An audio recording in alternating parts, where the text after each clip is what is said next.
हम अपनी पहली मंजिल तक पहुंचने के लिए महाराष्ट्र के शानदार तटों और मछली पालन पर निर्भर रहने वाले गांवों से होते हुए एक समृद्ध ऐतिहासिक विरासत वाले छोटे से लेकिन खूबसूरत गांव मुरुद तक पहुंचते हैं। मुरुद से एक तरफ समुद्र में करीब 1 किलोमीटर दूर मुरुद जंजीरा का किला है। ये भारत के अनोखे और अभेद समुद्री किलों में से एक है। इसे ठोस ज्वालामुखीय चट्टान के एक छोटे से द्वीप पर बनाया गया है। मौसम के द्वारा होने वाले समुद्री जल के उतार चढ़ाव को समझते हुए इस किले को बनाया गया था। इस किले के निर्माण में हम समुद्री जल विज्ञान की समझ का उपयोग देख सकते हैं। हम सैकड़ों सालों से प्रचलित डाव का उपयोग करके मुरुद जंजीरा की ओर बढ़ते हैं। पानी से घिरे होने के कारण इस किले का रणनीतिक महत्व रहा है। किले के ऊपर से सिद्धि शासकों द्वारा जहाजों पर नजर रखी जाती थी।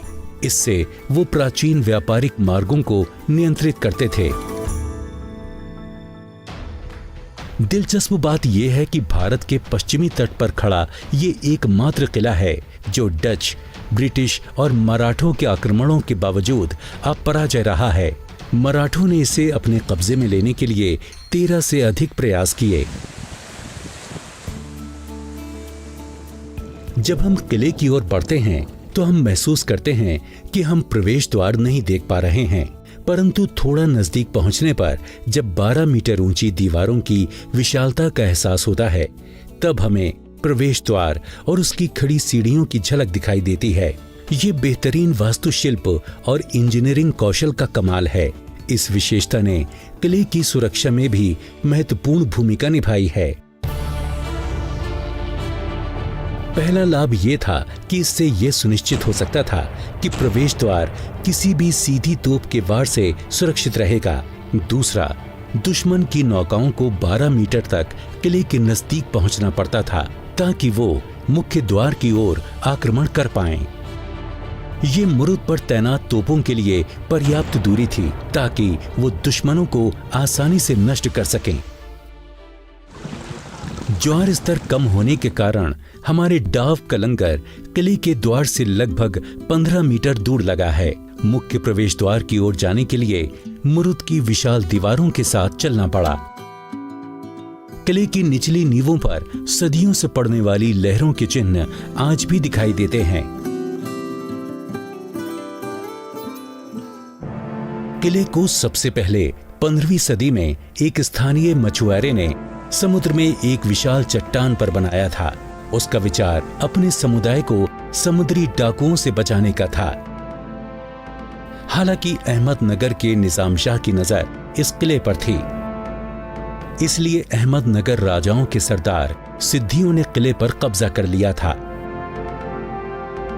इन्होंने ही पत्थर का किला बनाकर अगली कुछ शताब्दियों तक इस पर शासन किया। इस किले का नाम मुरुद जंजीरा है। माना जाता है कि जंजीरा शब्द अफ्रीका के जजीरा शब्द से प्रभावित था, जिसका अर्थ है टापू।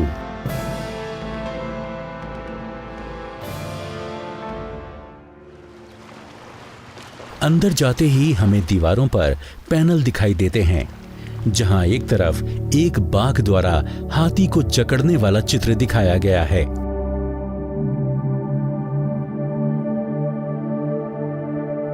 वहीं दूसरी तरफ 2 हाथी आपस में लड़ रहे हैं और 2 शेर उन्हें देख रहे हैं। इन्हें सिद्धि शासकों का प्रतीक चिन्ह माना जाता था।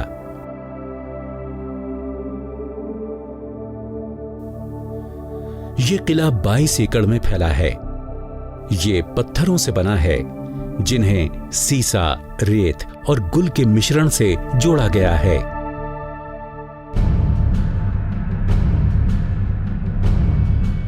किले में 19 बेस्टन यानी बुर्ज हैं, जिनमें से कुछ अभी भी बरकरार हैं और उनमें से कईयों में तोपें समुद्र की ओर इशारा करते हुए खड़ी हैं। किले की मुख्य इमारत अब खंडर में बदल चुकी है।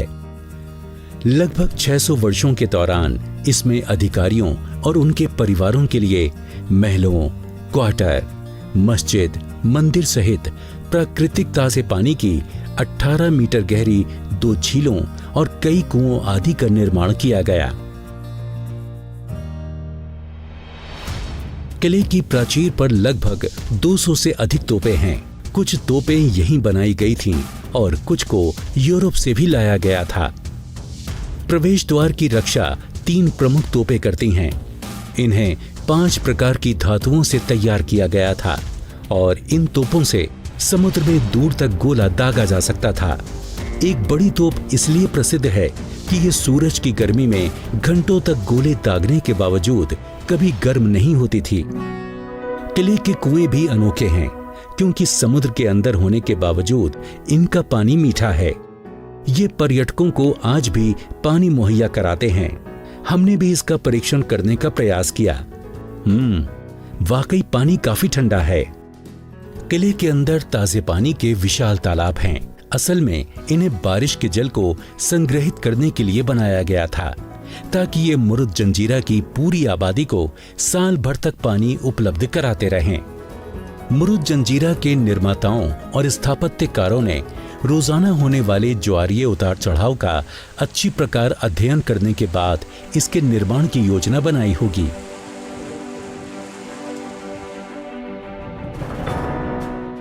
(1687) में अंग्रेज वैज्ञानिक सर आइजैक न्यूटन ने समझाया था कि पृथ्वी के महासागरों पर सूरज और चंद्रमा के गुरुत्वाकर्षण के परिणाम स्वरूप महासागरीय ज्वार की घटना घटित होती है। पृथ्वी पर सूरज का गुरुत्वाकर्षण बल चंद्रमा के बल की तुलना में केवल 46% होने के कारण ज्वार की उत्पत्ति में अकेले चंद्रमा का योगदान महत्वपूर्ण होता है। चंद्रमा का गुरुत्वाकर्षण बल सामने वाले महासागर को अपनी ओर खींचता है, जिससे एक उभार उत्पन्न होता है। वहीं पृथ्वी भी इस गुरुत्वाकर्षण से चंद्रमा की ओर खिसकती है, जिससे विपरीत दिशा वाले महासागर में एक उभार महसूस होता है। ये इसलिए भी होता है क्योंकि महासागर का यह हिस्सा चंद्रमा से सबसे दूर होता है, जिसके कारण इसके स्थान पर कम परिवर्तन होता है। इन 2 प्रभावों के कारण उच्च ज्वार और निम्न ज्वार की घटना घटित होती है। यदि आप तट पर हैं और चंद्रमा आपके सीधे ऊपर है तो आपको उच्च ज्वार का अनुभव होगा, क्योंकि पृथ्वी 24 घंटों में अपना घूर्णन पूरा करती है। इसलिए हमें लगभग 6 घंटे के अंतराल के भीतर निम्न ज्वार और उच्च ज्वार का अनुभव होता है। तो लगभग 6 घंटे के बाद पहला निम्न ज्वार होगा और लगभग 12 घंटे के दूसरे उच्च ज्वार के बाद 18 घंटे के बाद दूसरा निम्न ज्वार होगा। ये समय अंतराल पृथ्वी पर स्थान के आधार पर बदल सकता है। आपको याद होगा, सुबह किले में प्रवेश करते वक्त ज्वार का स्तर कम था तो डाव का लंगर दूर ही डालना पड़ा था। अब शाम हो चुकी है और हम अपनी नाव के लौटने का इंतजार कर रहे हैं।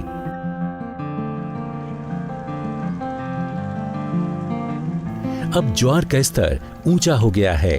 पर्यटकों को लाने वाली नावें मुरुद जंजीरा के विशाल प्रवेश द्वार की सीढ़ियों तक आ रही हैं। जिस रास्ते पर हम पहले गए थे वो अब जलमग्न है।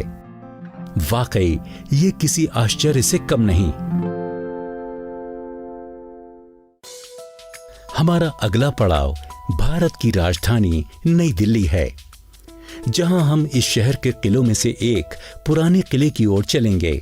हालांकि दिल्ली में पुराने किले से अधिक पुराने और भव्य स्मारक मौजूद हैं, लेकिन शायद ही उनमें से किसी में भी इतिहास की जड़ें इतनी गहरी हैं। इस किले का वर्तमान रूप दूसरे मुगल सम्राट हुमायूं और अफगान शेरशाह सूरी की देन है, जिन्होंने 16वीं सदी के मध्य में